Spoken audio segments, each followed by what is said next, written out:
Chair. I call the honourable member Carol Beaumont. Very much, Mr. Chair. I want to rise to make a few comments about how this bill does actually fit in with the Principal Act. As outlined in Clause 3, this bill amends the New Zealand Public Health and Disability Act 2000, the Principal Act. And my colleague, the Honourable Ruth Dyson, made some points in relation to the purpose statement in that Act. And just to note that the Act itself, the Principal Act, is actually a very significant one. It is the one that covers all of the provisions around the responsibility of the Minister, district health boards, other publicly owned health and disability organisations. So it is a very large and important Act. But in the purpose clause of that, my colleague Ruth Dyson referred us to Section 1A2 about the promotion of the inclusion and participation in society and independence of people with disabilities. And her point was that this bill actually breaches those provisions. And again, this would be another reason for ensuring that we have far greater scrutiny on this bill than the way it is currently being pushed through under urgency without adequate process and indeed without even suitable information for us through the regulatory impact statement. I want to talk about a slightly different provision, and that is also in the purpose statement of the Principal Act, which is Clause 3, as I said. I want to look at Clause 3.1a.3, which talks about the best care or support for those in need of services. And when I was speaking on this bill before, I did mention that one of the exclusions in the bill is around who can provide care and be paid for it.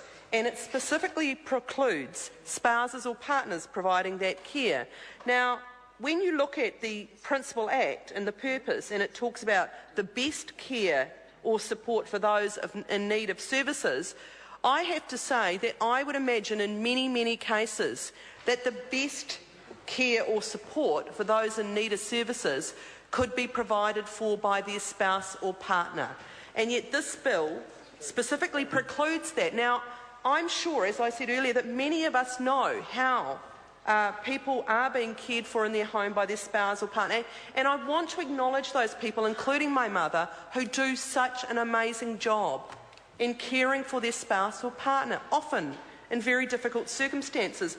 But my point is that in amending the Principal Act, this bill doesn't actually do what the purpose of the Act says. And maybe we'd have a slightly different view on that if we knew what these blanked out bits in the regulatory impact statement actually say. Because one of the provisions of the regulatory impact statement, 43, is the issue that talks about whether spouses or of adult disabled people should be paid. And my argument is, Mr. Chair, that it could well be that spouses or partners are the best people to provide care or support for those in need of services, as outlined in the Principal Act. It's a fundamental part of the Principal Act that is one of the purposes of that Act. But, in fact, where the regulatory impact statement on this bill, which amends the Principal Act, starts to talk about spouses of adult disabled people, and it says the views expressed through the consultation process indicate that if the government excludes these groups from payment, it is highly likely that it will be faced with claims of unjustified discrimination under the New Zealand Bill of Rights Act.